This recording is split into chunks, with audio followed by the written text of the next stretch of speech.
Hi friends, Wizzy here. Welcome to a new Godforge video. The alpha is finally out. Well, it's been out for a week. Probably you've seen lots of videos from other content creators, including Hill Hades, if you're interested in the topic. I didn't get a chance yet to record the video for you, but I want to give you my initial impression. I played for quite a bit. There is lots of things that I like and some other things that I'd like to see different. So let's check what they have for us.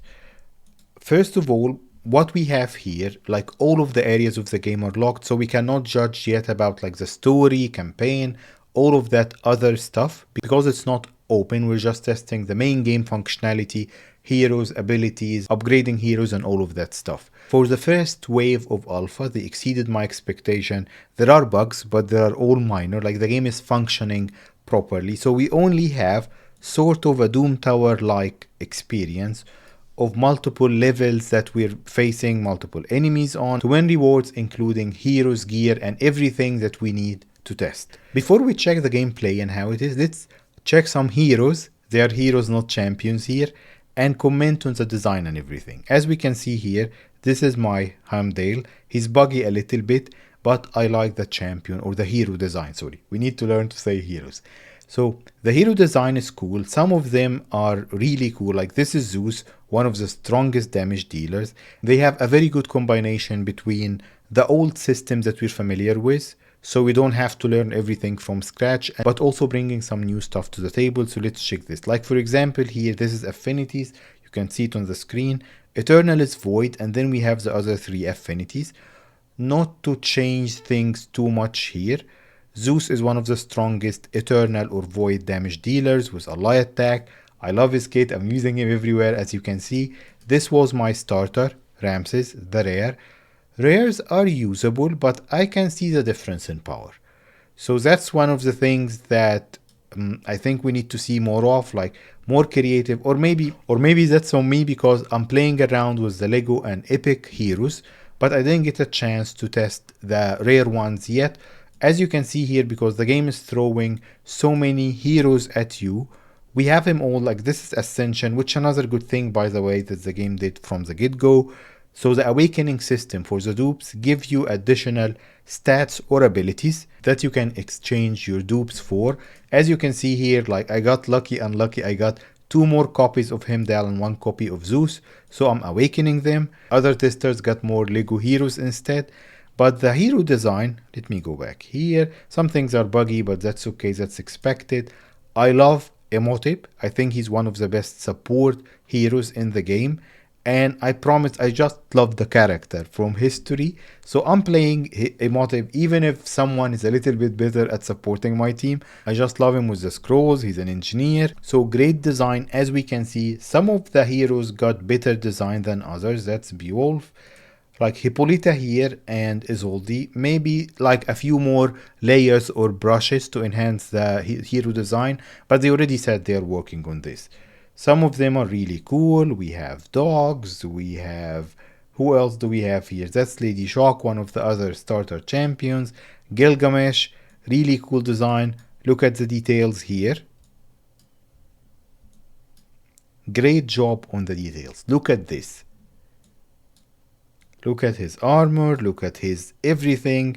The hero design is cool. Green Knight, another cool hero, of course, that we can relate to. So the hero design is really good and you can easily get dizzy. They have giants as well. So at this stage, the design for the heroes, even of lower rarities, is really good.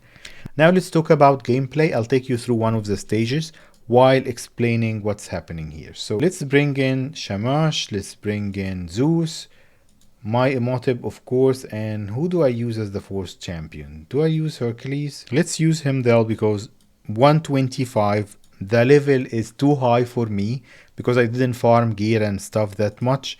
So let's see, like for example, this is Zeus's A2 skill. So the champions got like what we're seeing up here, this is their passive. When you ascend a hero to level 3 of Ascension, you unlock their passive, which is good, and then they have 2 abilities and they have an ultimate. I like how they implemented the ultimate. So as we can see, that A2 for Emotep can be used immediately. On the left hand side here, something that everyone's commenting on, this is a turn meter. I know who's going next unless I speed boost my heroes or something. So now Imhotep is implementing his buff for his A2. Now I can do the A2 for Heimdall, for example, that big slap. He's a defender, but he can also slap while protecting my team. You see all the buffs. The buffs here, something that we need to get used to, are underneath the hero, not above it like Raid, which is okay. It's a different thing that we need to get used to. And Shamash's A2, it's an ally attack. Shamash can also revive, which is great. Zeus A1, also a good slap with a chance at an extra turn. I really like Zeus. He's fun to play, like all crazy damage dealers. Let me remove myself from the screen for a sec because I wanted to show you something here. So that blue fire or blue halo that we see around the heroes, this is my ultimate being ready. This is the A3 if we think Raid terms. The ultimate can be used at any time, even out of turn. So for example here we're seeing that it's Imhotep's turn, but Zeus ultimate is ready, so I can use Zeus ultimate instead. That gives you a lot of flexibility and ways to use your teams differently, because like for example, if I'm on a wave and I don't need to use my ultimates, I'll just let them stack and use them on the next wave or on the boss in the third wave. Look at how nice that ultimate looks from Imhotep. One of my favorite ultimate animations so far. The animations are okay, they're part of, some of them are buggy, but most of them, like this one, can be buggy sometimes from Heimdall. But some ultimates are really cool to look at. So they did, look at this. Here it is again. It's one of my favorites, that staircase to the sky buffs that Imhotep does. Overall, for just alpha, I love the animations. I love the hero design. We haven't seen enough of the game yet outside of that limited dungeons that they opened for us to judge the game and say, okay, the story is nice, the grinding is not so boring and all of that stuff. We're still to see this. I'm seeing a couple of signs, maybe they are just alpha related, because we don't have the filters, we don't have the upgrades for multiple heroes, we don't have some things, quality of life features that will make our life easier, and I believe they promised these will be ready on launch. But because these features are not in the game today, I'm just feeling we're doing the same grind like Raid, the same. Look at here at the animation. I'll talk about the camera angles in a bit. My point was that grinding wise to gain potions and to ramp up heroes feels the same like Raid, which is boring and a little bit slow. But of course things are different on alpha. They are throwing so many heroes at us for us to test them. Probably it's going to be different when the game launches. Let's see what we got here. We can get a hero from the stage. We didn't get anything this time, but we got some ascension material and some XP potions to upgrade champions, and a chicken or a spirit as well. So as I was saying, the required XP potions to upgrade champions and also to get ascension material feels as grindy as Raid. This part is a little bit boring. Will it be the same, or will they give us spirits and other things to keep us entertained across the bigger game when it launches? Because we only have a single dungeon open in that customized fashion to let us just test the core mechanics of the game. Overall, they really did a good job for alpha. They hit some of the marks that we were looking for. If the game got enough variation in the story and dungeons and everything to keep us entertained, we'll see this after global launch. We've seen the cinematic, so we know what they are capable of. From a cinematic perspective, the gameplay and the hero design is entertaining. Also, something else that I didn't touch on, let me go back to my heroes here, is the gearing system.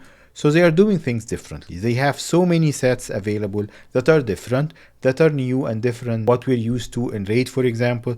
They have a weapon or relic system there that gives different abilities. They have imprints. So they are doing things differently. Let me show you one last thing. If you see in the screen here, we have a list of the buffs, debuffs, and disables that are in the game right now.